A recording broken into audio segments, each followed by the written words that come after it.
আস্তে আস্তে বেশ লাল লাল করে মিষ্টিগুলো ভাজবো।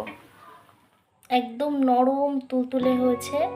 তালের একই বড়া খেয়ে খেয়ে যখন বোরিং লাগবে তখন আপনারা একবার এইভাবে তালের এই রেসিপিটা বানিয়ে দেখতে পারেন। সম্পূর্ণ ভিন্ন একটি রেসিপি, ঘরে থাকা খুব সামান্য উপকরণ দিয়ে, এই যে দেখছেন জাস্ট এই কটা উপকরণ দিয়ে খুব সুন্দর দুর্দান্ত একটা তালের রেসিপি বানাবো। ভিডিওটা পুরোপুরি দেখবেন অবশ্যই, আশা করি ভালো লাগবে। উপকরণে কী কী আছে চলুন আপনাদের বলে দিই। এখানে ময়দা আছে, চিনি আছে, এটা সুজি আছে, এখানে তালের কাঠটা বার করা আছে, এখানে হাফ বাটি দুধ আছে আর ঘি আছে। এর মধ্যে এখান থেকে যেটুকু পরিমাণ মতো প্রয়োজন আমি সেটুকু করে ব্যবহার করবো। তো চলুন রেসিপিতে যাওয়া যাক। এখানে কড়াটা গরম হয়ে গেছে, এবার আমি তালের কাঠটা কড়ার মধ্যে দিয়ে দেবো। একটু ঘন করেই তালের কাঠটা বার করার চেষ্টা করবেন, নচেত আঠালো ব্যাপারটা আসবে না।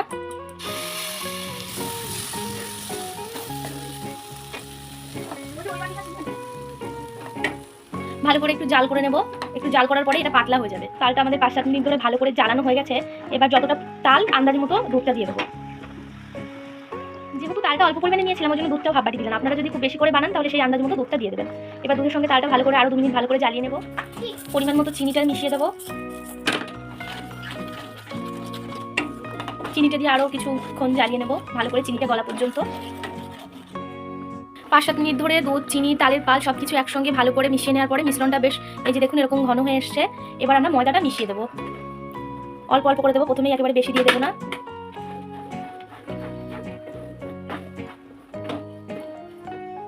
অল্প পরিমাণে সুজিটাও দিয়ে দেবো। এবার সব কিছু একসঙ্গে ভালো করে মিশিয়ে নেব।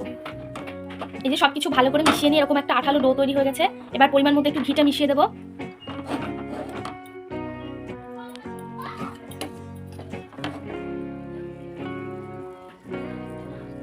ঘিটাও ভালো করে ডোর সঙ্গে মিশিয়ে দেবো যাতে ডোটা স্মুথ হয়ে যায় ভালো মতো করে।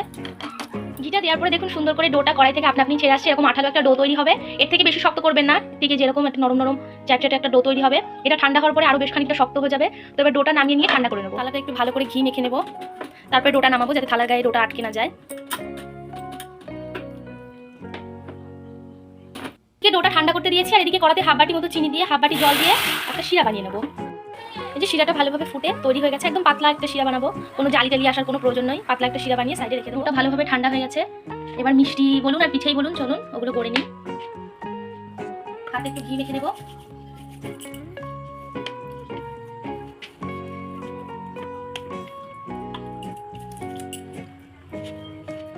থালাতেও একটু ঘি দিলাম।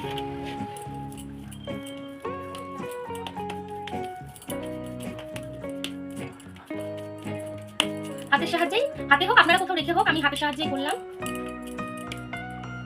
থালায় একটু ঘি মেখে নেবো ভালো করে যাতে থালার সঙ্গে মিষ্টিগুলো গড়ার পরে লেগে না যায়। এই দেখুন ঘি দেওয়ার ফলে কি সুন্দর স্মুথ একটা ডো তৈরি হয়েছে।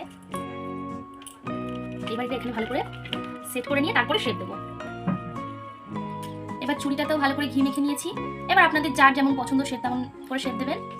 আমি এখানে ডায়মন্ড শেপ দিয়েছিলাম।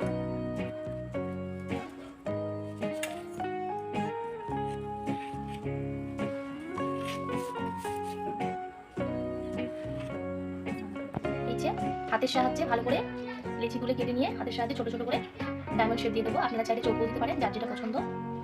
আমি একটু ছোট ছোট করেই করলাম, খুব একটা বেশি বড় করলাম না।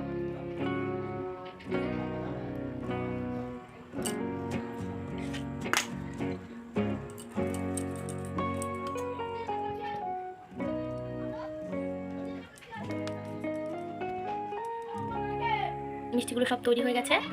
একদম এভাবেই দিয়েছি। কালাকাদের মতো যে চৌকো শেপটা হয় ওটা দিলেও হয়, বাতাসার মতো গোল চাপটা দিলেও হয়, দেখতে সুন্দর লাগবে তার জন্য আমি এভাবেই দিয়েছি। তো চলুন এগুলো ভালো করে ভেজে নেওয়া। মিষ্টিগুলো ভালো করে ভাজা হয়ে গেছে, এবার তুলে নেব। এই যে দেখুন একটু লাল লাল করে ভাজবো, একটু সময় নিয়ে আস্তে ধীরে উল্টে পাল্টে এরকম লাল লাল করে ভেজে